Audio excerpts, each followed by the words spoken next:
Bueno, queridos patitos, vamos a ir sobre lo que dice el titular, que Estados Unidos dice que Irán podría hacer una bomba en unos solos 12 días. Es algo tremendo, ¿eh? ¿Por qué? Pues porque las implicaciones son tremendas. No solamente por el hecho del pasado, que ahora iremos un poquito a hacer unas pinceladas del pasado de la proliferación nuclear, sino también en el presente, en el futuro. Porque evidentemente un Irán nuclear es algo que puede conllevar una ampliación de esa proliferación a otros países que dirán que ha ido lo mío, o me defiende alguien poderoso, aquel primo de Zumosol, que hizo de las delicias en algunos lugares en España, en la publicidad y en los rincones de socialización, pues evidentemente, salvo que haya un primo de Zumosol que les defienda de la bomba nuclear iraní, pues evidentemente, salvo que busquen el paraguas en el otro continente, en Oriente Medio, pues la República. Técnicamente es el Estado de Israel, pero técnicamente también es una república porque no tiene rey. por lo tanto, por lo tanto, tenemos ahí un asunto grave. Y la gente debería de tener memoria lo mismo que el día 22 de febrero de 2022 se decía, oh, tranquilos, esto es una paranoia de Zelensky, es que está obsesionado con los rusos, tranquilos, tranquilos, que no va a haber guerra, no va a haber invasión. Esto es una represión, como desde 2014 de los ucranianos, ucronazis, para el Donbass, nada más, simplemente están tratando de negociar porque ya sabes, el genio del Kremlin, el Putin, que genio, siempre mientras otros juegan a las cartas, él juega al ajedrez, es alguien que va 300 líneas más adelante, 4 pasos más allá que cualquiera de que esté avanzado, con lo cual, cuando nos decían, tranquilos, tranquilos, Irán jamás tendrá la bomba atómica. Es más, hay una fatua que impide el hecho, ordena que la bomba atómica es algo para otros. Y recuerden, la fatua de Salman Rushdie para ser asesinado. Algo que 30 años después de la fatua que lanzó el Ayatollah Khomeini, que en el infierno esté, pues en tiempos de Ali Khamenei, el nuevo Ayatollah, pues acabaron metiéndole un asqueroso tratamiento asesino, cruel, al escritor de ese soporífero, aunque libre, libro de los versos satánicos que simplemente por ridiculizar el Sagrado Corán y al profeta Muhammad, pues había que ir a por él, aunque evidentemente la gente también recordará a Bibi Netanyahu en la ONU hace prácticamente una década diciendo a la gente, cuidado, cuidado que esta gente, estos iraníes, no el pueblo, sino los que mandan, son los que quieren la bomba atómica a cuesta de lo que sea. ¿Qué pasa? Pues que evidentemente la proliferación nuclear es un asunto que debe concernir a todos y en teoría lo que hemos visto en Ucrania, las amenazas del uso de arma atómica por parte de Rusia, tratando de convertirla de un arma de disuasión en un elemento de táctica en el terreno para tratar de torcer el brazo con el que estás contendiendo, pues evidentemente ahí tenemos un problema grave, porque significaría que en una situación complicada, en otros terrenos de combate, significaría que se puede recurrir como elemento de transformación del propio combate la arma nuclear, lo cual hubiera significado que en el caso de la batalla de Cuito Coanal, finales de los años 80, dado que la situación no estaba comprometida para los de la UNITA en el ámbito de Angola, hubiera sido razonable la prestación de una arma nuclear sudafricana, tenían 6,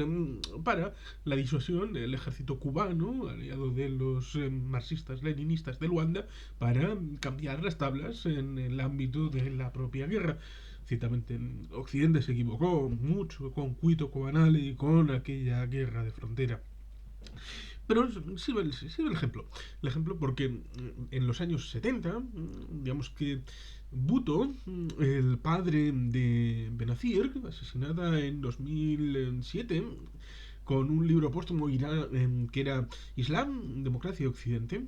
Un libro que recomiendo a la gente leer vivamente porque habla de que es compatible esos elementos de Islam, democracia y Occidente dentro de un libro muy interesante a pesar de que sea póstumo. Pues el padre, a comienzos de los años 70, estableció la idea del arma nuclear pakistaní, que era un elemento para tratar de contrarrestar la situación que había derivado de la última derrota con los indios que había sucedido precisamente en el año 1970, en una situación que podría conceptualizarse paradójicamente como de humanitaria, porque los pakistaníes habían hecho una racía en el Pakistán oriental, es decir, lo que luego acabó siendo Bangladesh, para decir, bueno, matémosles a todos hasta que acaben las revueltas sofocadas. Y eso habría sido un montón de gente. Y pidieron, oye, entra, sofoca y luego sal. Lo cual hicieron los indios, convirtiendo el Pakistán oriental en Bangladesh, un estado independiente. Pero de esa completa y absoluta derrota surgió un movimiento regeneracionista de Bhutto, que luego acabaría siendo asesinado por el general Zia, pero se aprovechó de este programa nuclear pakistaní que venía financiado por Libia, por algún país del Golfo. Mm, Había un tejemaneje en el que uno logró el arma nuclear, pero otros. Ahí está el asunto, por ejemplo, de la investigación de armas atómicas de Libia, que en 2003, viendo lo que había pasado en Irak, para que luego digan, bueno, todo mal, todo blanco, todo negro. Bueno, vio lo que había pasado con el Saddam Hussein y el señor Gaddafi dijo, voy a tener que entregar todo esto en una negociación que se hizo con Tony Blair y otros líderes occidentales para tener un mejor trato. Y ahí luego estuvo en la Jaima en Sevilla con el caballo, Aznar, Berlusconi, haciendo tratos con líderes supuestamente conservadores, porque él supuestamente era comunista. Recordemos la Yamahiria Libia, el libro verde, todo aquello lejano del año 69 en Libia. Vamos, algo. Esto es geopolítica y es interesante porque refresca el año 69 en Libia, Gaddafi, el año 79 con Khomeini en una revolución que supuestamente era laica, pero involucraba a Khomeini, que era religioso y quería trasladar un modelo teocrático, pero acompañado del Partido Comunista iraní, pero que luego en el año 81 los empezaron a colgar de las farolas y de las grúas, como hacen ahora con los homosexuales. Que evidentemente todo tiene que ponerse en un contexto. Lo mismo que Osirak en el año 1981, el arma nuclear iraquí. Lo mismo que en 2007 en Deir el-Zor, el arma nuclear siria, con el bombardeo de Israel de estas dos instalaciones. Evidentemente ahora parece que hay un acuerdo con Azerbaiyán para intercambio de tecnología por petróleo, a pesar de que también en Leviatán hay gas controlado y sustraído por Israel de los fondos marinos del Mediterráneo en su soberanía y aguas jurisdiccionales. Pues evidentemente también incorpora el acuerdo con Azerbaiyán un posible aeropuerto o aeródromo o varios para el bombardeo de las instalaciones nucleares iraníes en caso de ser necesario. Todos recordamos que hubo hackeo a través de la introducción de virus informático, que mucha gente lo tendrá en su ordenador, puede que incluso hasta yo, pero lo único que hace es acelerar a una velocidad tremenda las centrifugadoras, porque hemos de recordar que el enriquecimiento del uranio necesario para una bomba atómica es superior al 80% y con menos del 20%, hay quien dice que sobre un entorno al 5 o 6% es el necesario para la forma de funcionamiento de las centrales nucleares de las que Irán quiere hacerse partícipe. Y por lo tanto, ciertamente, cuando empezó a tener mayor número de centrifugadoras de las necesarias para el único y exclusivo servicio del hecho de las centrales civiles, pues empezó a sonar una alarma en el mundo, sobre todo cuando empezaron a tener acuerdos sólidos y estables del reprocesamiento de uranio con Rusia, que ha sido renovado precisamente hace poco. lo cual ciertamente nos llevaría a qué papel tiene Rusia en el establecimiento de armas nucleares por parte de Irán, y también el hecho de que si tiene armas nucleares de este calibre Irán, aparte de los vectores para el lanzamiento, como pueden ser cohetes y misiles, pues evidentemente tendríamos el hecho de que Israel se venía amenazado directamente, que otros países en la zona necesitarían física y emocionalmente armamento nuclear, como puede ser, por ejemplo, Arabia Saudí, que tiene dinero, por lo menos por ahora, para tenerlas. Turquía, que aunque está en una crisis económica, tiene unas elecciones el 14 de mayo y puede tener vocación, sí, sobre todo Erdogan vuelve a obtener la victoria con ese neo-otomanismo, de proyectar su defensa a los países túrquicos a través del arma nuclear otomana. También puede ser Egipto, poseedor de un arma nuclear, sobre todo para hacer proyección geoestratégica respecto a Sudán, aunque también Etiopía, el tema de la presa del Renacimiento, un montón de elementos que solamente en la zona de Oriente Medio, sin salirnos fuera, porque hay otros escenarios donde también puede surgir la idea de tener el arma nuclear, sería algo tremendo, terrible y dolorosísimo, porque también podríamos hablar del hecho de que en Asia, pues ciertamente la tiene India y la tiene Pakistán, porque van de la manita a la hora de contrapesarse. Cuando el Buda sonriente, en 1974, como digo, en ese momento había el plan nuclear secreto pakistaní, y se escenificó a finales del año 98, cuando se hizo la explosión de prueba en la India, que fue replicada inmediatamente por la explosión de Pakistán, desvelando lo que todo el mundo ya sabía, que en el año 1990 hubo una conversación secreta de George Herbert Walker Bush, el presidente entonces de los Estados Unidos, con los dos primeros ministros de Pakistán y de la India, para no llevar a término lo que podría haberse convertido en una escalada de una guerra nuclear en ese año 1990, en el que la gente lo recordará por la reunificación de Alemania y por la operación en Panamá para la destrucción del narco terrorista de Noriega. Con lo cual, ciertamente, la memoria a veces es breve y escasa. Irak, Siria,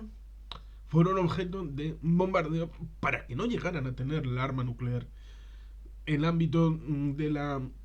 tecnología del conocimiento, pues evidentemente parece que Irán, con todo el peso de esa historia de gente que ha intentado conseguirla y que no lo ha conseguido, pues parece que tiene bula para tratar de seguir adelante, sobre todo cuando el acuerdo nuclear, recordemos el acuerdo nuclear que entre Estados Unidos, la Unión Europea y otros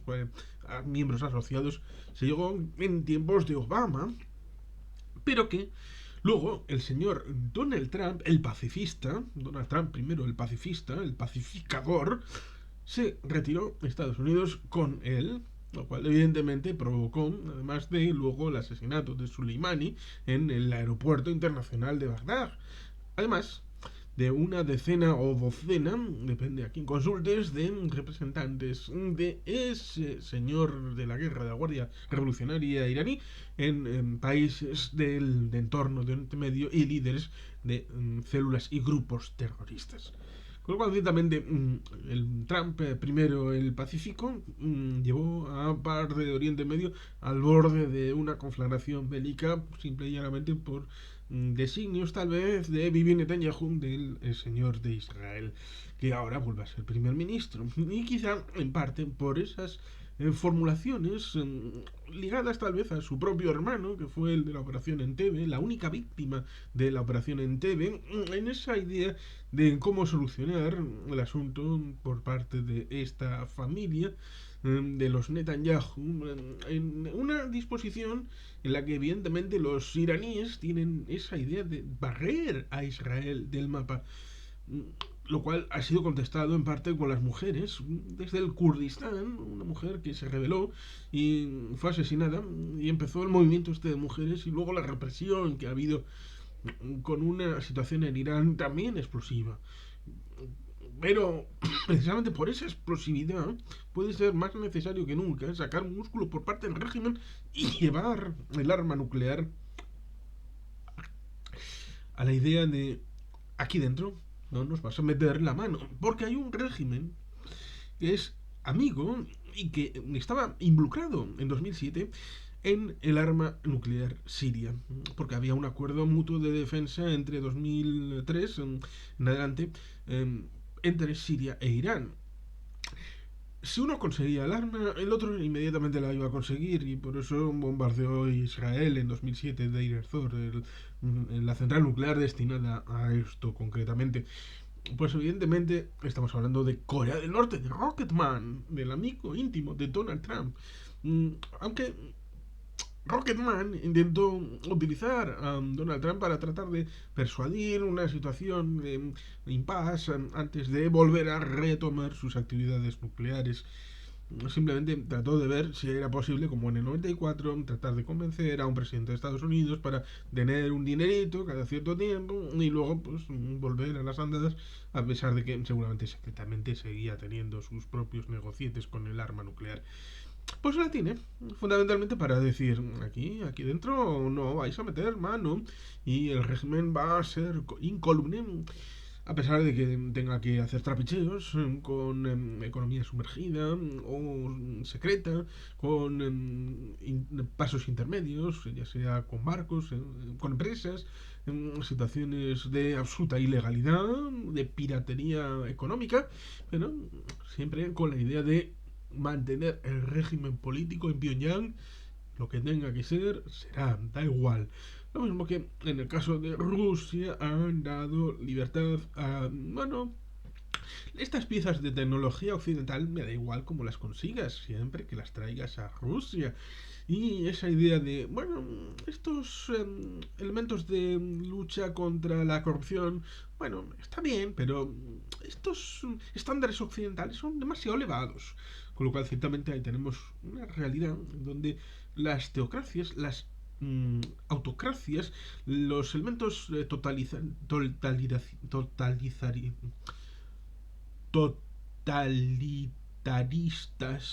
digamos, iba a decir otra palabra, pues tienden a ejercer esta tarea respecto a poner en frontispicio su supervivencia como régimen político y sacrificar todo lo demás. Pero es que todo lo demás no solamente es libertades políticas, gasto público, sino que también es estabilidad jurídica, seguridad jurídica, es simple y llanamente tener garantía de no arbitrariedad en la toma de decisiones, en la garantía de cobertura de una justicia más o menos funcional y por lo tanto es para que la gente lo entienda, pues es una vuelta a épocas pretéritas. En el caso de Rusia sería pues volver al Principado de Moscovia al siglo XV y en otros pues sería volver pues, a épocas de imperios pasados que aparentemente brillan, pero tienen muchísimo que desear y que seguramente tendrían choques con la realidad moderna y actual que se puede ver y permear a través de VPNs, a través de redes sociales y de la propia Internet. Por eso es algo interesante el planteamiento macro y micro que se puede hacer respecto a este hecho. Eh, y por supuesto, tratar de eliminar la amenaza de un arma nuclear iraní. ¿Por qué? Pues evidentemente porque eso puede llevar a una proliferación solamente en Oriente Medio, como hemos dicho, a un montón de países. Y evidentemente eso no es plato de gusto para nadie. Evidentemente tampoco hay que llegar a una situación en donde se vea obligado Israel a llegar a una guerra para tratar de destruir los emplazamientos donde se están construyendo esas armas nucleares. Que el plazo se está estrechando, eso es cierto. Que el acuerdo nuclear iraní pudo estar reactivado el año pasado, sí, es cierto. ¿Quién fue el responsable? Eso ya daría para un debate absolutamente largo y prolijo del que yo en este momento pues no voy a hacer parte. Pero ciertamente la historia se construye con pequeños hechos y no es inevitable ningún escenario. Por eso debe dar tanto miedo el asunto y poner todos los focos a la hora de primero explicarlo razonablemente bien, ¿Por qué se puede hacer esa circunstancia de tender a una arma nuclear iraní cuando ellos habían dicho que no iban a hacerla, cuando ellos habían puesto en teoría todo de su parte para no llegar a este escenario y no existe más realidad más que tal vez una lucha atávica que es la de los sunnis y los chiíes, la del cuarto profeta. Hay algún que otro vídeo interesante que explica esta historia del primer Islam, aquel que luego fue truncada en el siglo XIII con la destrucción de Bagdad, con la escuela de Bagdad, un elemento de la ciencia islámica que fue convertido en la mentalidad del Islam como una realidad de que habían hecho algo incorrecto y se fueron por el otro lado en vez de profundizar en Al-Biruni, en Averroes, gente de ciencia de la propia situación del Islam que habrían podido convertir lo que acabó siendo el Renacimiento en algo mucho más distinto porque podrían haber transformado el Islam en algo moderno cuando en realidad cuando en el siglo XIX, XX resurge la idea después de la transformación de la Revolución Francesa pues tenemos una realidad en donde tratan de reconstruir, pero no reconstruyen el pasado de antes de la destrucción de Bagdad, sino de lo que sucedió después del Islam del siglo XIV, del siglo XV, antes de las supuestas invasiones de los europeos, de los colonialistas occidentales y todo esto, olvidándose, por ejemplo, que 1 millón de europeos fueron esclavizados por los árabes del norte de África y que los propios árabes musulmanes fueron parte esencial en el tráfico de esclavos, lo que se llamaba el asiento de negros en el Atlántico. Por lo tanto, ciertamente hay que conocer la verdad, hay que conocer la realidad para poder ejercer esos pasos en donde la paz prime, pero una paz serena, una paz con contenido, una paz donde, por ejemplo, no olvidemos ese millón de judíos que partieron de países árabes donde llevaban cientos de años de convivencia entre el año 1948 y el 1968. La gente se suele olvidar un montón de cosas y se suele olvidar de esto, entre otras muchas cosas. En fin, ¿Irán tendrá el arma nuclear? ¿No la tendrá? Ese es un escenario que tendremos que ver en el futuro cercano. Porque como dice la noticia, Teherán dice que las afirmaciones sobre un enriquecimiento superior al 84% atañen a una partícula que no puede ser vista ni con microscopio. El Pentágono ha asegurado que Irán podría producir material fisionable para producir una bomba nuclear en unos 12 días, en medio de crecientes preocupaciones internacionales en torno al programa nuclear iraní y el estancamiento de las conversaciones para reactivar el acuerdo aquel del año 2015. Por tanto, ciertamente ahí tenemos un escenario peligroso. Y sin más, queridos patitos, es que ricas con agur, pero te dije el bien.